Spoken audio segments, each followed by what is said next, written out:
आखिर क्यों नबी के नवासे और उनके खानदान को शहीद किया गया और ये करबला की जंग कब और क्यों लड़ी गई, आइए जानते हैं आज की वीडियो में, जिसका नाम है द स्टोरी ऑफ करबला। 10 अक्टूबर 680 ईस्वी यानी कि 10 मुहर्रम 61 हिजरी, ये वो दिन है जब करबला का दर्दनाक वाक़या पेश आया, जब नबी के नवासे अली के बेटे इमाम हुसैन और उनके खानदान को शहीद कर दिया गया, जो कि हक पर थे। इमाम हुसैन और उनके 72 साथियों ने बड़ी बहादुरी से हजारों का मुकाबला किया था। हजरत इमाम हुसैन रज़ियल्लाहु ताला अन्हु की पैदाइश 626 ईस्वी को अरब के शहर मदीने में हुई थी और आपका ताल्लुक नबी के घराने से था। हजरत हुसैन रिश्ते में रसूलुल्लाह के नवासे लगते थे और जाहिर सी बात है कि जब ताल्लुक इतना अजीम घराने से था तो इमाम हुसैन हक के लिए कुछ भी कर सकते थे। और आप बड़े ही नेक थे, आप जरूरतमंदों की मदद किया करते थे और आपने अपनी सारी दौलत जरूरतमंदों में तकसीम कर दी थी। और जब अल्लाह के रसूल इस दुनिया से पर्दा कर गए तब इमाम हुसैन काफी छोटे थे और जब हजरत अली खलीफा बने तो उनके खलीफा बनते ही जंग सिफ़ीन हुई, जिसमें हजरत हसन हजरत हुसैन के वालिद हजरत अली और यजीद के वालिद हजरत मुआविया के दरमियान हुई थी। और जब मस्जिद में हजरत अली को शहीद कर दिया गया तो शाम में हजरत मुआविया ने अपने आप को खलीफा बना लिया था और मुसलमानों के दरमियान खून न बहे, इसलिए इमाम हुसैन ने हजरत मुआविया की बैत कर ली थी। और जब हजरत मुआविया के बाद उनका बेटा यजीद तख्त पर बैठा तो उसने अपने आप को लोगों से खलीफा मनवाना शुरू कर दिया था,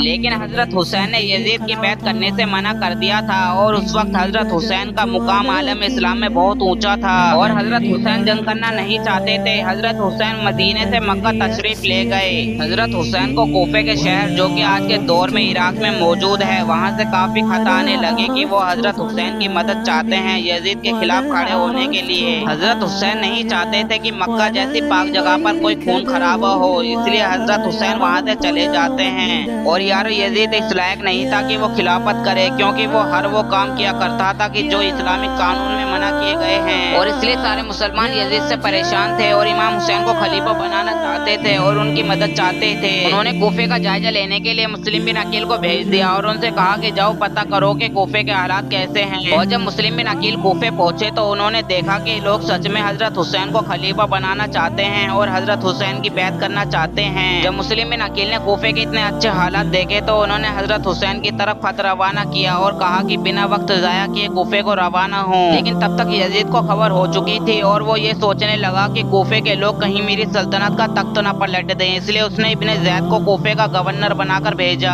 यजीद के जुल्म की वजह से हजरत हुसैन का साथ छोड़ दिया। जो लोग कुछ वक्त पहले हजरत हुसैन के साथ थे उन्होंने भी हजरत हुसैन का साथ छोड़ दिया और यहाँ तक कि मुस्लिम बिन अकील को भी अपनी जान बचानी भारी हो गई और वो एक बूढ़ी अम्मा के घर में छिप गए। लेकिन बाद में उन्हें और उनके दोनों बेटों को शहीद कर दिया गया। लेकिन तब तक हजरत हुसैन वहाँ से रवाना हो चुके थे कोफे के लिए। लेकिन जब ये खबर यजीद को मिली तो उसने हजरत हुसैन की तरफ एक बड़ा लश्कर रवाना कर दिया। हजरत हुसैन का मुकाबला यजीद की फौज से हुआ और यजीद की फौज की सिपह सालारी हौर नाम का एक कमांडर कर रहा था। हजरत हुसैन कोफे से कुछ दूर एक जगह पर ठहर गए। वो जगह जो एक रेगिस्तान जमीन थी जहाँ पर जरा बराबर भी पानी नहीं था और उस जगह का नाम करबला है। और जहाँ पर हजरत हुसैन ने अपने खेमे लगाए वहाँ पर यजीद की फौज ने दरिया को घेर लिया था और हजरत हुसैन के 72 लोग कई दिन से रेगिस्तान में प्यासे फिर रहे थे। फिर बाद में हजरत हुसैन ने इस फौज से जंग करने का फैसला किया और फिर हजरत हुसैन की तरफ से कई लोग गए और उन्होंने मुकाबला किया और कई सिपाहियों को कत्ल किया। हजरत कासिम बिन हसन इमाम हसन के बेटे थे और हजरत अली के पोते थे, इमाम हसन के भतीजे थे। हजरत हुसैन ने हजरत कासिम बिन हसन को जंग करने से मना कर दिया क्योंकि वो अभी बहुत छोटे थे और उनकी उम्र तकरीबन 13 से 16 साल थी और हजरत हुसैन ने उन्हें जंग करने से रोक लिया। तब हजरत कासिम बिन हसन ने अपने गले से एक तावीज निकाला और हजरत हुसैन से कहा, चाचा मेरे वालिद ने कहा था कि इस तावीज को तब खोलना जब कोई वक्त आ पड़े। और जब हजरत कासिम बिन हसन ने ये तावीज खोला तो उसमें लिखा था कि बेटा कासिम, अगर मेरे भाई हुसैन पर कोई मुश्किल वक्त आ पड़े तो मेरे भाई हुसैन के साथ रहना। हजरत हुसैन ने हजरत कासिम बिन हसन को मैदान जंग में जाने की इजाजत दे दी और एक एक करके कई सारे सिपाहियों को हजरत कासिम बिन हसन ने कत्ल किया। जब फौज के कमांडर उमर बिन साद ने देखा कि मैदान में अली का पोता है तो उसने सारे सिपाहियों को हुक्म दिया कि सारे एक साथ हमला करो और आप पर एक साथ तीर चलाए गए और उनमें से एक तीर आपकी गर्दन पे लग गया और आप शहीद हो गए। और जब हजरत अली के बेटे अब्बास इब्न अली ने अपने भतीजों की प्यास को देखा तो उनसे रुका नहीं गया और वो पानी लेने चल पड़े। और जैसे ही हजरत अब्बास मैदान में आए तो यजीदी लश्कर ऐसे भाग रहा था जैसे शेर को देखकर भेड़ें भागती हैं। और हजरत अब्बास ने हजरत हुसैन का झंडा उठा रखा था, इसलिए उन्हें अलमदार भी कहते हैं। और हजरत अब्बास ने लश्कर को चीरते हुए पानी को अपने हाथों में उठाया और छोड़ दिया और कहा,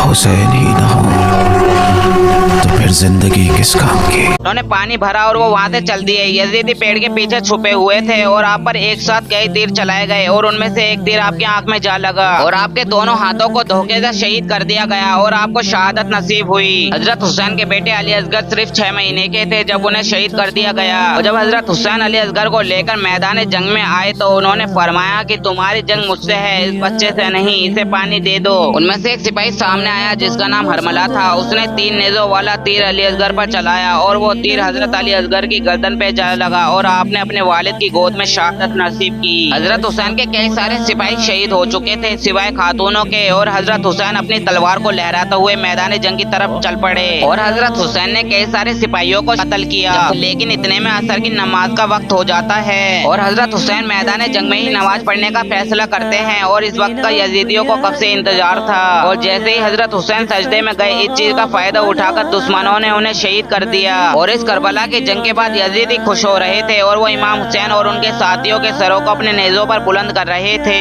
और फिर ये लोग खातूनों की तरफ बढ़े और हजरत ज़ैनब और हजरत उम्मे कुलसूम ये दोनों खैमों में मौजूद थी और ये दोनों हजरत हुसैन की बहनें थी, यानी कि अल्लाह के रसूल की नवासियां थी और हजरत ज़ैनुल आबिदीन हजरत इमाम हुसैन के बेटे थे और इसके बाद इन सब लोगों को कूफे से होते हुए दमिश्क ले जाया गया और सफर के दौरान कई बच्चों ने अपनी जान भी गंवाई और पूरे शहर को सताया जा रहा था। यजीदी कह रहे थे कि हमने जंग फतह कर ली। अरे कहाँ है तुम्हारी फतह? करबला पर तो आज भी झंडा हुसैन का है। आज मुसलमान मुहर्रम के नाम पर शोर मचाते हैं, ढोल बजाते हैं। अरे ढोल तो खुश होकर यजीदियों ने बजाए थे इमाम हुसैन की शहादत पर। अरे मुसलमानों, हमें तो इमाम हुसैन से सीखना चाहिए कि उन्होंने हक के लिए अपना सब कुछ कुर्बान कर दिया। हमें तो उनके रास्ते पर चलना चाहिए।